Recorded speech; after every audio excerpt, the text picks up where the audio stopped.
খুব বেশি যে প্রশ্নটি করা হয়েছে সেটি হচ্ছে জানতে চাওয়া হয়েছে 7 ভাগে কুরবানি করা যাবে কিনা। এই ধরনের প্রশ্ন কিন্তু আমরা আগে শুনতাম না।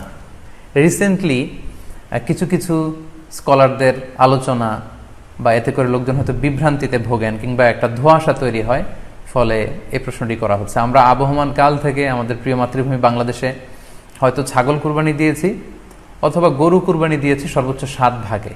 সো এটা আমাদের সবার কাছে জানা ছিল, এ নিয়ে আগে সংশয় ছিল না। ইদানিংকালে অনেকের মধ্যে এই বিষয়ে সংশয় জেগেছে। কেউ কেউ বলে থাকেন যে ভাগে যদি কুরবানি দেওয়া হয় 7 জনে মিলে, গরুতে বা মহিষে বা উটে, এই ভাগে কুরবানি হবে না, এটা অনেকে বলে থাকেন। এই কথাটি আসলে ঠিক নয়। আপনি যদি ভাগে কুরবানি দিতে চান এটি জায়েজ আছে, এবং একটি উটে বা মহিষে বা গরুতে আপনি সর্বোচ্চ 7টি ভাগে কুরবানি দিতে পারবেন ইনশাআল্লাহ। এ ব্যাপারে সহিহ মুসলিমের একটি হাদিসকে আমরা এখানে উল্লেখ করতে চাই।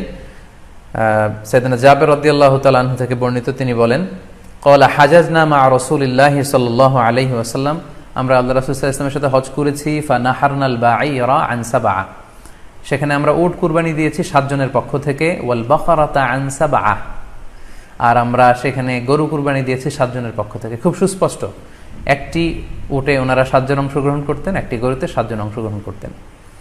তো এই হাদিসের আলোকে অনেকে বলে থাকেন যে এটি হজের সময়, সফরের সময়, কিন্তু মুকিম অবস্থায় 7 ভাগে দেয়া যায় না। আসলে এই কথাটিও ঠিক নয়, কারণ সুনানে আবু দাউদের আরেকটি হাদিসে এসেছে যেখানে আল্লাহ রাসূল সাল্লাল্লাহু আলাইহি ওয়াসাল্লাম সুস্পষ্ট বলেছেন, সেখানে হজ বা কোনো সফরের উল্লেখ নেই। সেটা হচ্ছে জেনারেল স্টেটমেন্ট, অর্থাৎ আল বাকারাতু আন সাবআ, গরুতে সর্বোচ্চ 7 অংশ দিয়ে কুরবানি দেয়া যায়।